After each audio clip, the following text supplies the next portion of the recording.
Assalamualaikum warahmatullahi wabarakatuh. Halo teman-teman, bersama saya Nurul Aziza Ridwan dari Prodi Komunikasi Penyiaran Islam IAIN Palopo. Video ini dibuat untuk memenuhi tugas final mata kuliah Komunikasi Organisasi yang dibawakan oleh Ibu Ria Amelinda SIKOM MIKOM. Saya akan menjelaskan kepada teman-teman semua mengenai demokrasi organisasi, yaitu bentuk dominasi dan pengambilan keputusan. Yang pertama, bentuk dominasi. Menurut Des, cenderung menjadi bentuk dominasi salah satunya pihak para manajer terhadap pihak lainnya, terutama karyawan. Dominasi para manajer dan pimpinan perusahaan ada 4. Yang pertama ada naturalisasi, kedua ada netralisasi, ketiga legitimasi, dan keempat sosialisasi. Nah, selanjutnya saya akan menjelaskan keempat dari bentuk dominasi ini. Yang pertama ada naturalisasi. Mereka yang terlibat dalam organisasi mengasumsikan bahwa apa yang mereka percaya mengenai organisasi, tujuan, dan struktur organisasi sebagai sesuatu yang bersifat alami, normal, netral, dan dapat diterima oleh semua pihak. Maksudnya yaitu seorang manajemen yang akan menentukan prioritas pekerjaan apa yang harus dilakukan karyawan. Yang kedua ada netralisasi. Netralisasi adalah upaya manajemen atau pimpinan perusahaan untuk menunjukkan bahwa segala perilaku manajemen yang sebenarnya mengandung nilai-nilai atau pandangan tertentu sebagai netral dan bebas nilai. Yang ketiga ada legitimasi. Legitimasi adalah upaya organisasi untuk mengutamakan suatu bentuk wacana sebagai suara otoritas di dalam organisasi. Pandangan atau perspektif manajemen dinilai memiliki kewenangan yang lebih besar daripada perspektif lainnya. Yang keempat ada sosialisasi. Sosialisasi adalah proses pelatihan karyawan secara terus-menerus dan berkelanjutan untuk menerima dan mengikuti aturan moral organisasi. Pengambilan keputusan. Pimpinan atau manajer adalah pihak yang selalu mengambil keputusan. Terlepas apakah keputusan yang akan diambil merupakan keputusan terbaik bagi karyawan, namun yang jelas pengambilan keputusan dikontrol oleh manajemen perusahaan. Terdapat 4 cara yang dapat digunakan perusahaan dalam mengambil keputusan, yaitu strategi kontrol, persetujuan, keterlibatan, dan partisipasi. Yuk kita bahas keempat cara pengambilan keputusan tersebut satu persatu. Yang pertama, strategi kontrol.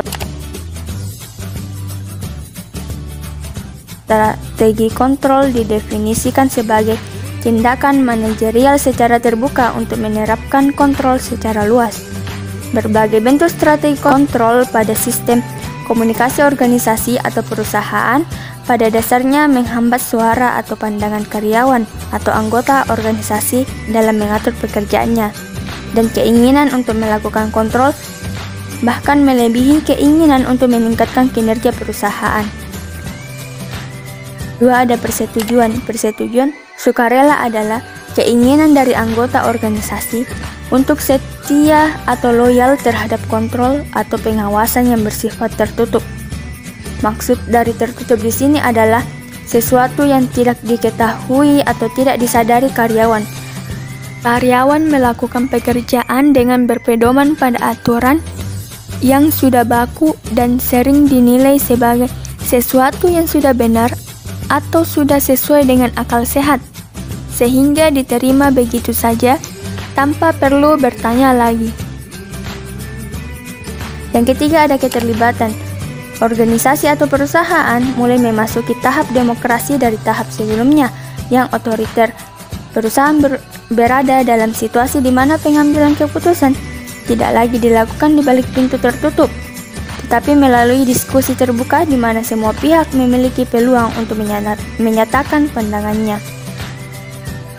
Biasanya karyawan akan diberi kotak suara untuk menyampaikan pandangan.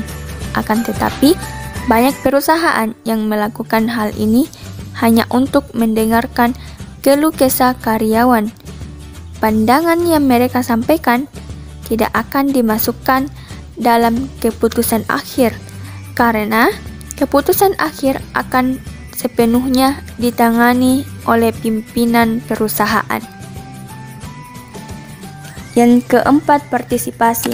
Partisipasi ini merupakan pengambilan keputusan yang dirasa paling baik, di mana pengambilan keputusan dilakukan secara terbuka dan dilakukan bersama-sama antara pimpinan dan karyawan.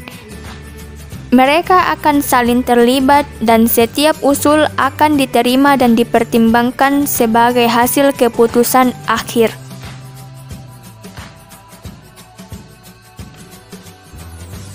Desmond mengemukakan bahwa ada 6 pihak yang harus dilibatkan dalam penentuan bagaimana seharusnya suatu perusahaan dijalankan.